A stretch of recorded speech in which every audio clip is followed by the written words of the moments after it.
Assalamualaikum warahmatullahi wabarakatuh. Waalaikumsalam warahmatullahi wabarakatuh. Salam sejahtera untuk kita semua.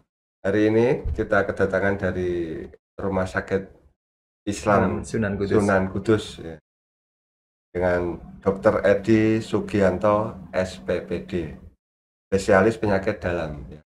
Iya. Bisa diceritakan Pak, penyakit dalam itu apa aja Pak? Oh, iya. Ya, penyakit dalam itu memang cukup luas ya. Artinya mencakup yang di dalam tubuh kita ini. Ya.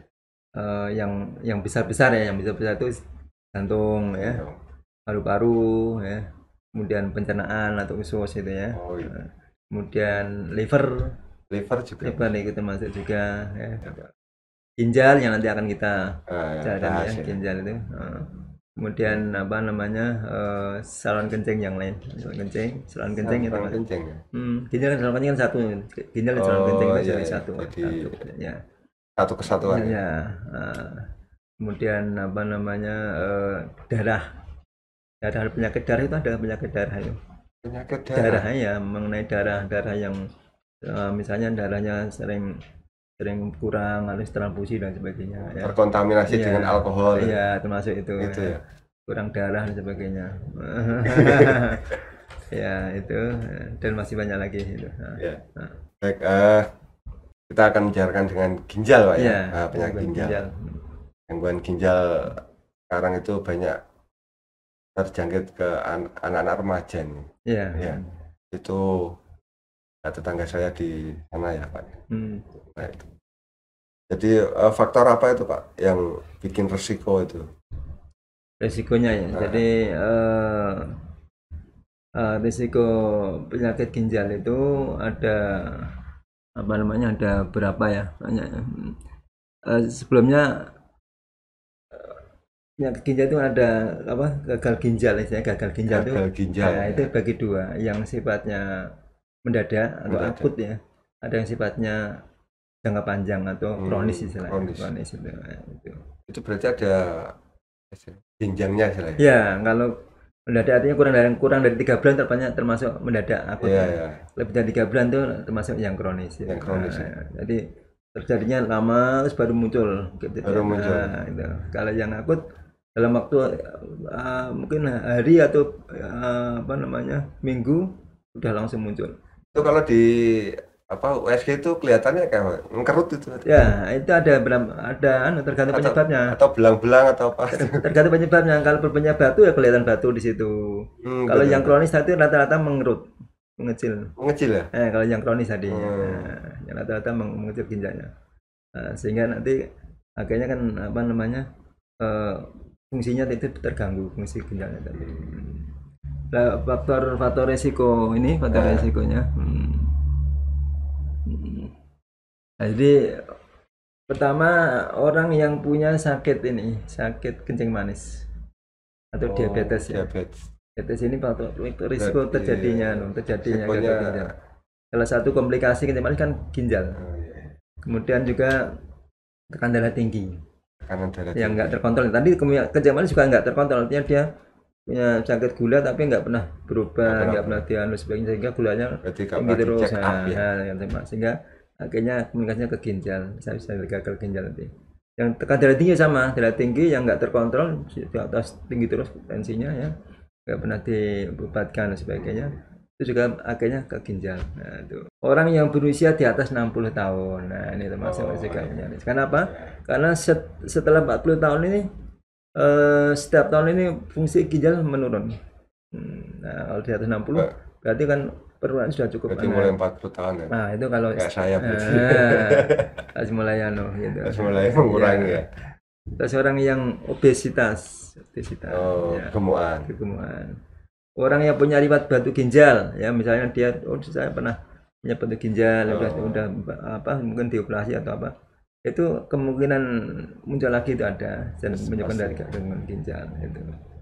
Orang yang sering menggunakan obat anti nyeri, orang kan punya rematik misalnya, rematik tuh minum obat anti nyeri sering rutin ya. Enggak anti nyeri mesti kalau ya termasuk putri juga, tapi yang lebih anti seperti obat anti nyeri seperti apa diklofenak gitu ya, gitu. Itu dalam jangka panjang lah ya. Jangka panjang itu. Orang-orang tua itu kontinu ya? Iya.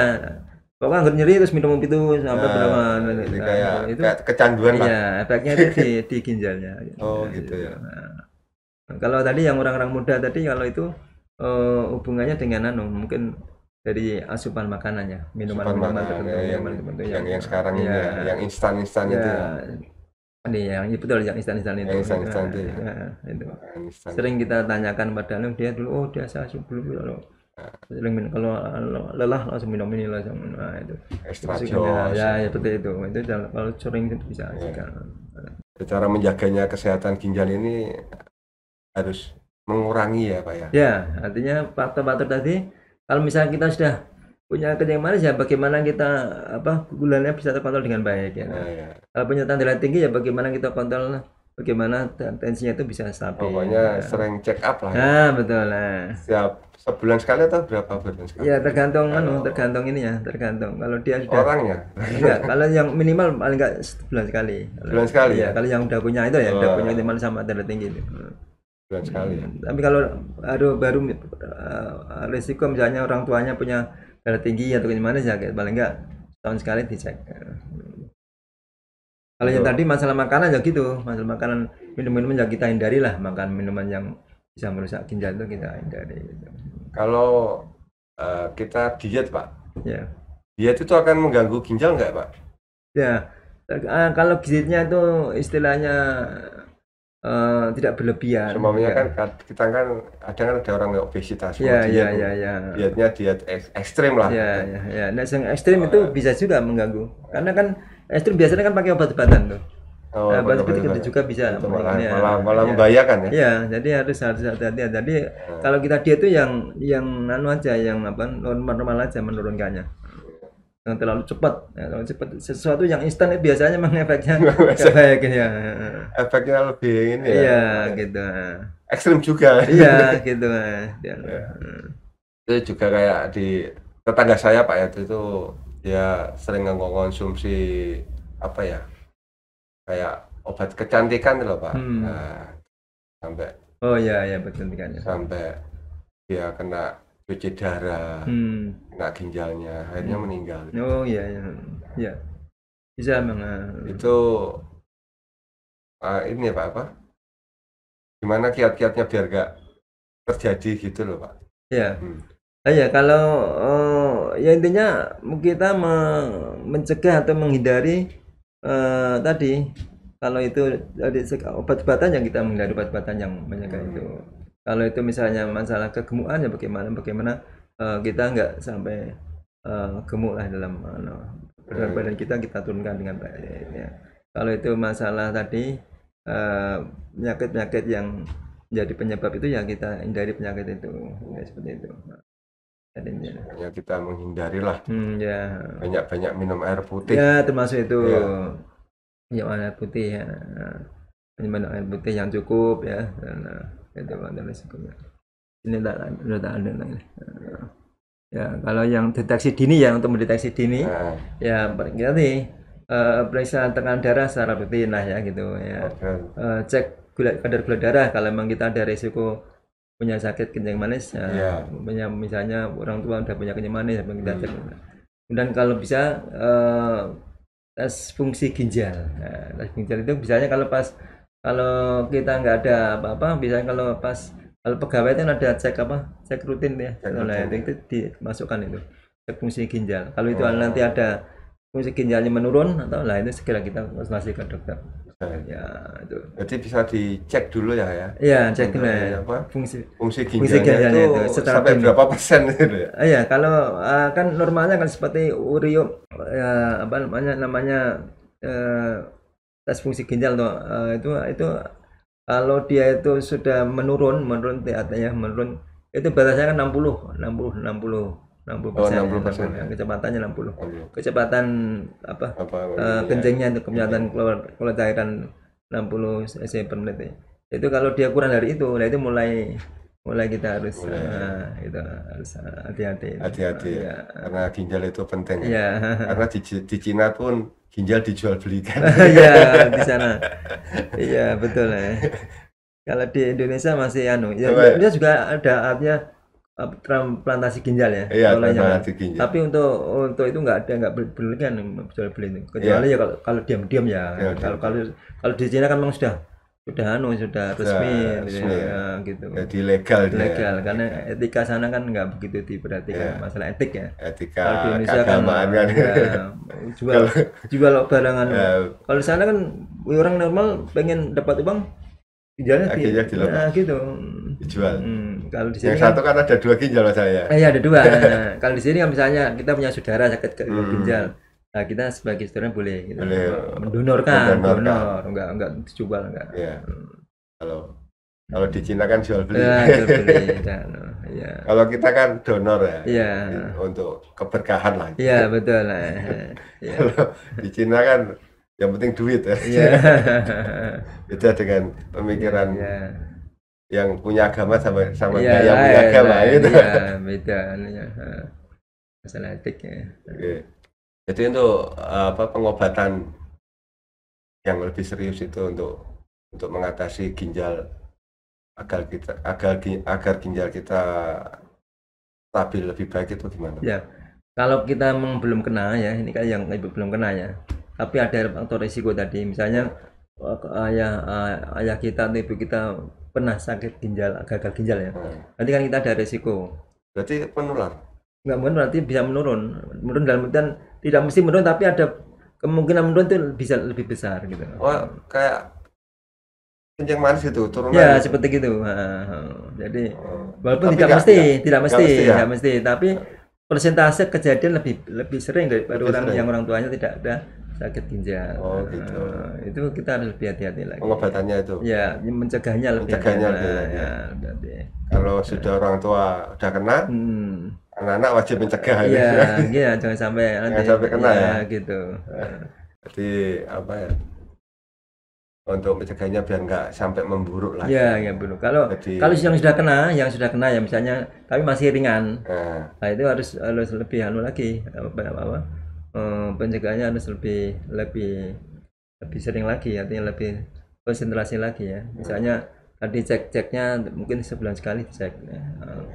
Misalnya ya kita di USG ada batunya di USG di komputer itu di komputer ya. Ada batu misalnya. Nah, itu harus lebih lagi kita pemeriksaannya itu lebih lebih intensif lagi gitu. Itu agar nggak sampai jadi gagal ginjal gitu loh. Sampai buruk lah. Kalau buruk gagal ginjal cuci darah sudah itu selamanya nanti. Sampai continue terus ya.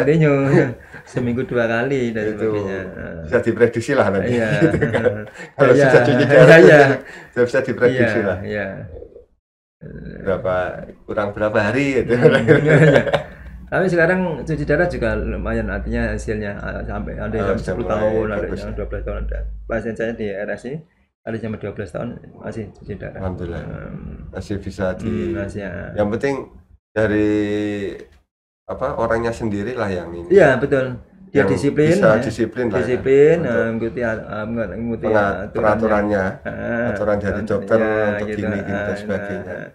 Yang sering cepat itu biasanya nggak disiplin tadi. Gitu.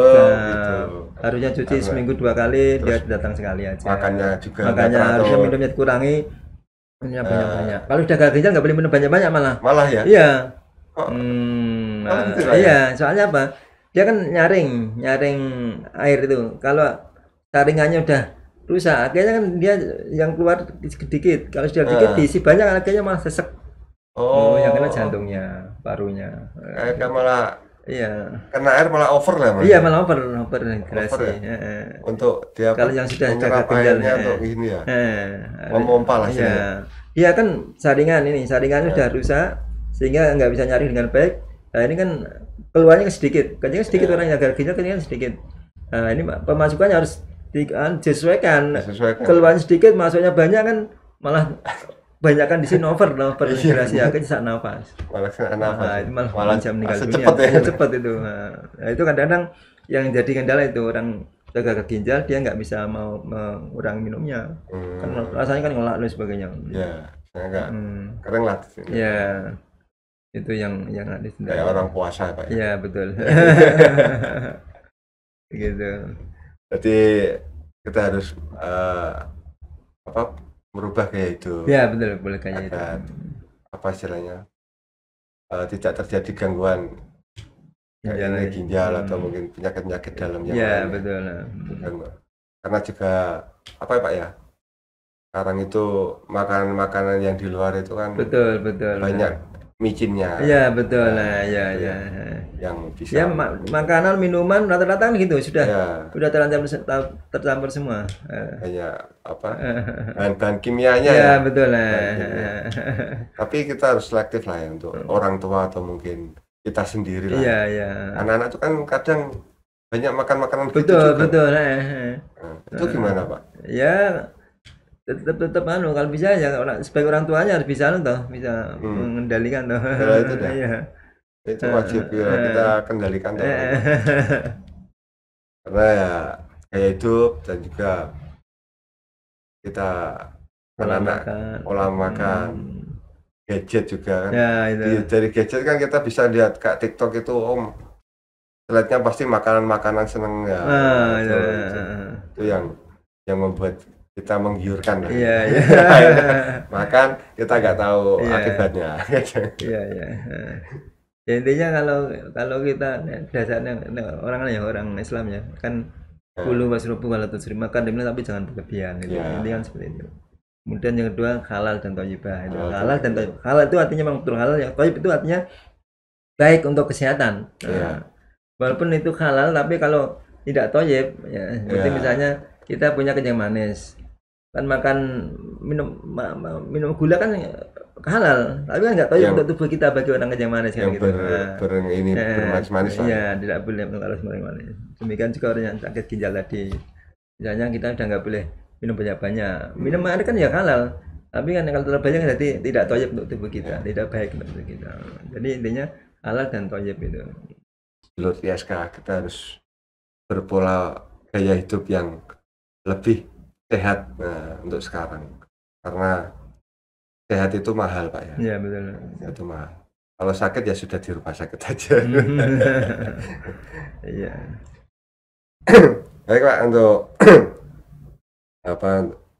kesimpulannya Pak, cara mendeteksi gangguan ginjal itu agar lebih istilahnya dini itu gimana Pak? Oh ya, oke ya. Jadi